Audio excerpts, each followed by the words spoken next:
Good morning, Southern California. Fred Arnold, AM 1220, KHTS, host of the Santa Clarita Valley Chamber of Commerce Business Spotlight and the VIA Business Spotlight. I want to talk to you today about really important information you need to know about when it comes to buying a house, the difference between getting pre-qualified and pre-approved.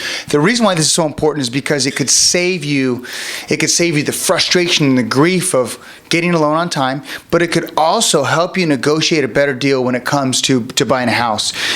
Pre-qualification, there's two different items, pre-qualification, pre-approval. Pre-qualification is when you call a mortgage professional and you ask them some simple questions, and they ask you some simple questions on qualifying. How much is your income? How long have you been at your job? How is your credit? In fact, sometimes they'll actually pull a credit, which is good. The difference is they don't collect all your documentation and paperwork. They just get you basically pre-qualified and give you a ballpark of what you can qualify for. That process takes 15 minutes to an hour. It's quick, it's easy. The only challenge you run into when it comes to that is nowadays, the real estate agents on the other side, the selling, they want to know you're pre-approved. You're completely approved, and the loan contingency isn't even an issue. And that's where pre-approval is so important. Let's talk about a pre-approval. Now, I'm not talking about a pre-approval where the mortgage loan officer looks at the paperwork and signs a piece of paper and says you're pre-approved. I'm talking about where the disclosures are given so that you can do a to-be-determined address pre-approval. An underwriter signs off on it, and you qualifying for the loan as far as your job and your income and your down payment is no longer an issue. In fact, it's no longer a contingency. You don't have to worry about that as far as getting a loan. So when the seller gets it, they know you're serious. So let's talk about this TBD. We have one that's called a Keys on Time in American Family Funding. Different organizations have different ones. And we take a full application. And we give you some disclosures to sign, which is really important to protect you. Also allows us to pull credit, allows us to look into all these different issues when it comes to qualifying. But we also pull a full credit. Now, 3 bureau merge. So we pull TransUnion, Equifax, and Experian to make sure there's no issues. We usually use the middle credit score. Why is this so important? Is because what happens if you had maxed out one credit card 1 month and your credit score was lower than normal? It allows us the opportunity to consult you so you know it's lower than normal so you can get it up. So when you buy in 6 weeks, you can get a better interest rate, because interest rates are determined in many cases by credit score and down payment. And so you want to have the highest credit score you can get. It goes up well over 800, and you want to be above 740, 750 if you can be. So credit's number one. Number two is your income. Now, we want to look deep into your income. How long have you been at your job? Are you self-employed? Do you get salary plus commission? Why are these so relevant and so important? Is because the lenders out there will not necessarily take your bonus income if it's only been for a year, or they might not necessarily take your commission income if it's not let's say consistent, and it's, let's say, going down dramatically. They're going to want an explanation on this, and you want to make sure that you don't have any issue when it comes to the end and qualifying.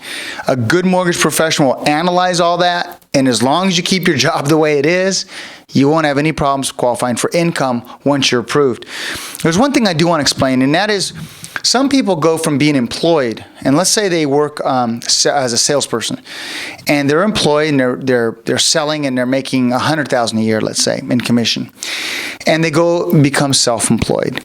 Well, they say in many cases, many lenders say you have to be self-employed for 2 years, except with some circumstances. In some circumstances, you only need to be self-employed for 1 year. So it's important that we take a look at that. For example, many people, they were thinking about buying at the end of the year and had only been self-employed for, let's say, 11, 12, 13 months. We said, well, wait, don't buy until you file your tax return in February. And then we can use that tax return to help you qualify with some programs. So it's very important we look at your income. Down payment, assets. Why is that important? Is because many lenders want you to have your own down payment. Now, you can get a gift from a family member, a good friend. You can do that, but only certain programs allow a gift. And you want to know that up front. You want to make sure you got that nailed and have the money in the bank well before you buy, or the lender knows where you're getting it from. You can't take some mattress money and all of a sudden put it in your account and expect to use it for the down payment. because that's not acceptable. They don't know whether that's a loan from somebody else or the circumstances behind that. So it's very, very, very important that we take a look at your assets. We put a whole package together. I've seen it take up to 3-4 months when someone just absolutely does not qualify, where we get their credit enhanced, if you will, and increased by having them pay off some bills, have them clean up some charge-offs, to somebody where their pay is more consistent. We've even had people say, look, I can go on salary or commission, doesn't matter. And I said, well, I mean, might qualify better if you go on salary, and they do go on salary, no big deal, but they have time to do it, and they've been doing it now for 6 months, and it's completely acceptable. So it's important that you talk to a mortgage professional ahead of time. It's important that you get pre-approved, where an underwriter signs off on the loan, so the loan contingency is not an issue. So when it comes to buying that house, you can buy it without any problem. Well, I hope this information provided you some value. If you want to reach us at American Family Funding, please call 661-284-1150, AFFloans.com to get additional information. But again, it's really important you talk to your mortgage professional as early as possible. Get that pre-approval, get that underwriter sign off on the whole package, so you can go in with confidence and get the best interest rate, and also get the best deal you can get when it comes to negotiating real estate. It's your host, Fred Arnold, on Santa Clarita Valley Chamber of Commerce Business Spotlight, AM 1220 KHTS.